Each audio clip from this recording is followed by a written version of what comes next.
Hey everyone, and welcome back.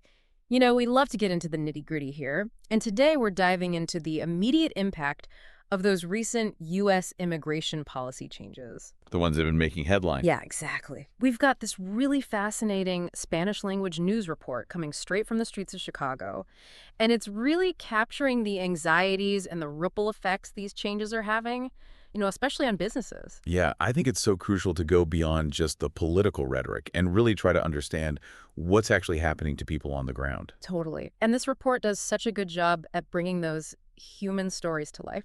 So they talk about these arrieradas selectivas, which I guess basically means selective raids. Hmm. And they're targeting something like 100 migrants per day in major cities like, Chicago, New York, and even Aurora, which is a Denver suburb with a pretty big Hispanic population. Right, and I think what's really concerning is that by focusing on specific cities each week, it creates this wave of fear Oh, yeah. that goes way beyond the people who are actually being targeted. Right. Like a ripple effect. Exactly, like a ripple effect. Yeah, it impacts whole communities. And that's actually something the report talks about. The streets of Little Village, which is a neighborhood in Chicago, sometimes called the Mexico of the Midwest, are like eerily quiet. Wow. And it's not just because it's cold out, right? No, it's the fear. People are afraid to leave their homes. They're afraid to go to work. They're even afraid to send their kids to school. It's a really unsettling situation. Yeah, that's heartbreaking. The report actually mentions one vendor who's too scared to even set up his shop.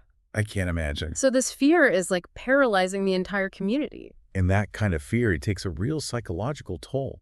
I mean, imagine living with that constant threat of deportation hanging over your head. Yeah. It creates this chronic stress and anxiety that can have long-term consequences for both mental and physical health. Absolutely. It's like they're trapped in this state of limbo, just not knowing what's going to happen next. And speaking of real consequences, this fear is also having a huge impact on the local economy. So businesses in Little Village, according to the report, are reporting like a 50 to 60% drop in customers. Wow, that's huge. It's massive, way beyond what you'd normally see with any seasonal slowdown. Yeah, and this kind of fear-driven economic downturn, it can have a cascading effect.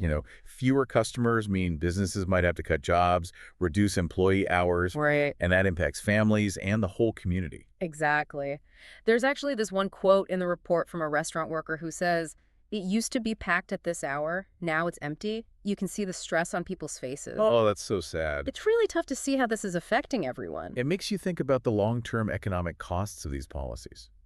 When businesses close and people lose their jobs, it hurts the entire community, not just immigrants. Right. So it's not just the immediate impact, but also the potential long-term damage to the community's economic well-being. Exactly. Yeah. And that's something that often gets overlooked in the political debate. Absolutely. Yeah. Now, it's not all about these raids. The report also brings up another significant policy change, which is the Trump administration's revocation of temporary protected status, or TPS, for Venezuelans. Right. This is a really big deal. Over 600,000 Venezuelans were living and working in the U.S. legally under TPS.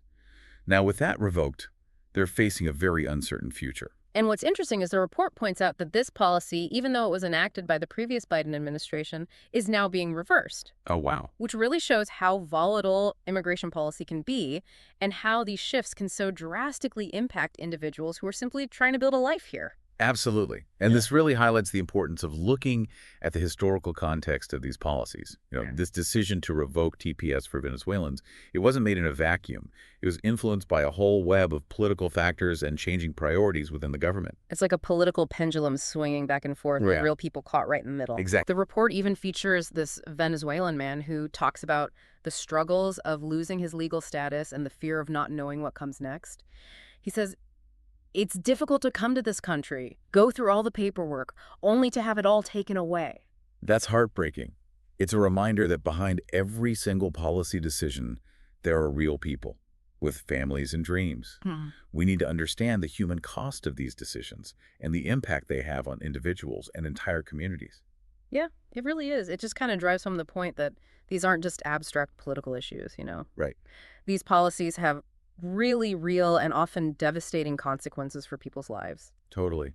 And the report really highlights how much anxiety there is across all Latino communities right now as they're waiting to see how these policies are actually going to be implemented. And I think adding to that uncertainty is the presence of Tom Homan, Trump's former border chief. Oh, right. He's been spotted in Chicago, kind of observing, analyzing the situation. Yeah, the report mentioned that his presence definitely seems to be making things even more tense.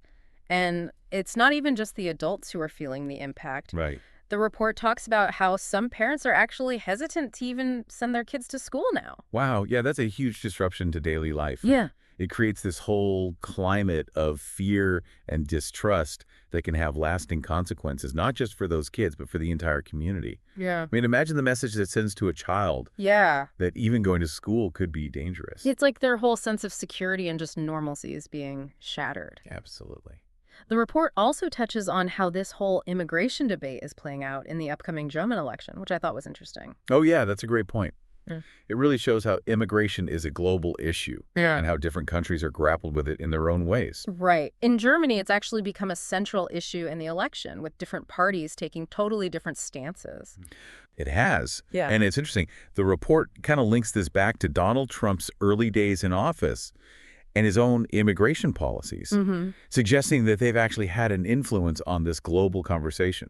Yeah, for sure. I mean, his rhetoric and policies, particularly that travel ban and the border wall, they definitely made waves around the world. It's like his approach shifted the entire conversation on immigration. Exactly. It emboldened certain political groups, and it sparked all these debates about national identity, security, humanitarian obligations. It really changed the game.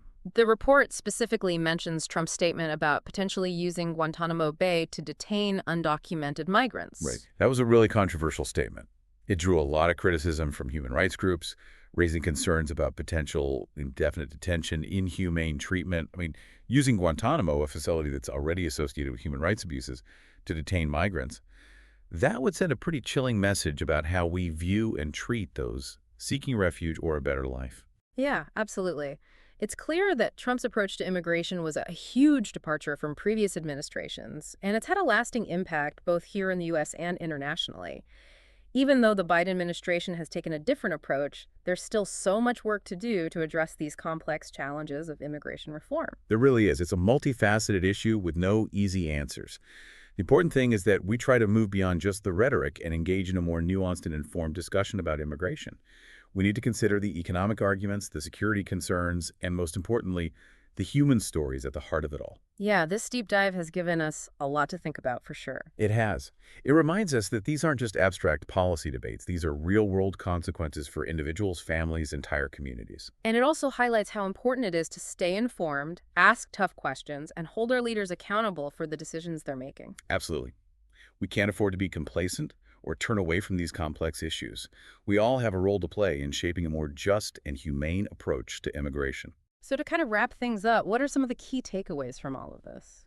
Well, I think the most important takeaway is that immigration policy changes, particularly when they're implemented so quickly and without clear communication, create this climate of fear and uncertainty that goes way beyond the people they're directly targeting. Like that shockwave that ripples through entire communities. Exactly. It impacts businesses, families, even children. Yeah. And as we saw in this report, that fear has very real and often devastating consequences. Yeah, it affects people's livelihoods, their sense of security, their ability to just live a normal life. Right. And we saw how businesses in Little Village are struggling, families are afraid to even send their kids to school, and how this anxiety is impacting the entire community. For sure. And it also shows how interconnected all of these issues are. We saw how immigration is playing a role in elections in Germany, how Trump's policies have had this ripple effect around the world. It's not just a U.S. problem, it's a global challenge. It is. And it feels like we're at a crucial point in this conversation. How we move forward, the policies we create, the way we treat each other, it's all going to have a lasting impact. Absolutely. And that brings me to my final thought for everyone listening.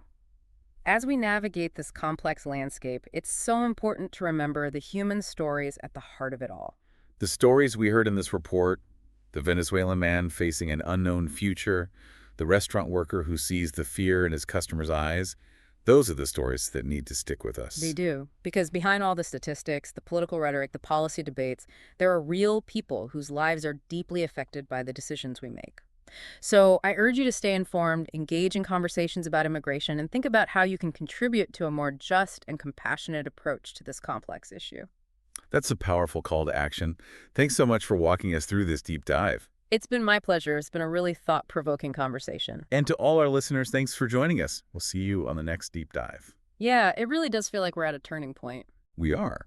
And it's a turning point not just for the U.S., but for a lot of nations around the world. Hmm. How we deal with immigration, how we try to balance security concerns with our humanitarian obligations. That's going to define us as a global community. And so much of what we've been talking about ties back to the economic impacts of these policy changes, right? Exactly. And that's where things get really interesting. Uh, There's this huge debate about the economic effects of immigration, right. both positive and negative. Right. Some people argue that stricter immigration policies will protect jobs and wages for native-born workers. While others say that immigrants actually contribute a lot to the economy by filling those crucial labor gaps and driving innovation. Exactly. It's complex. There's no easy answer. The economic impact really depends on a bunch of factors, like the skills and education level of immigrants, the industries they work in, the overall health of the economy. And this report from Chicago really highlights how complicated it all is. We see businesses struggling, people losing jobs, families just worried about their futures. Yeah, for sure. Mm. But it's important to remember that this is just one snapshot, one specific context. To really understand the impact of immigration on the economy, we need to look at the bigger picture, the long-term trends, and consider a whole range of different perspectives. It's like trying to put together this giant puzzle with all these different pieces. Exactly. And that's why it's so crucial to approach this issue with nuance, to avoid those really simplistic solutions or generalizations. You know what I mean? We need data-driven analysis, thoughtful consideration, the trade-offs, and a willingness to engage with different points of view. Absolutely. So as we wrap up this deep dive, what's like one thing you want our listeners to really take away from all of this? I think the most important takeaway is that immigration isn't this monolithic issue. It's a human story, a complex tapestry woven from individual lives, hopes, dreams, struggles. As we're having these discussions and debates, we need to remember the actual people behind the statistics, the families that are impacted by our decisions, and we have to try to create policies that are both effective and humane. That's a powerful message. Thank you so much for sharing your expertise with us today. Oh, it was my pleasure. It's been a really fascinating conversation. And to all of our listeners out there, thanks for joining us on this deep dive. Until next time, stay curious and keep exploring.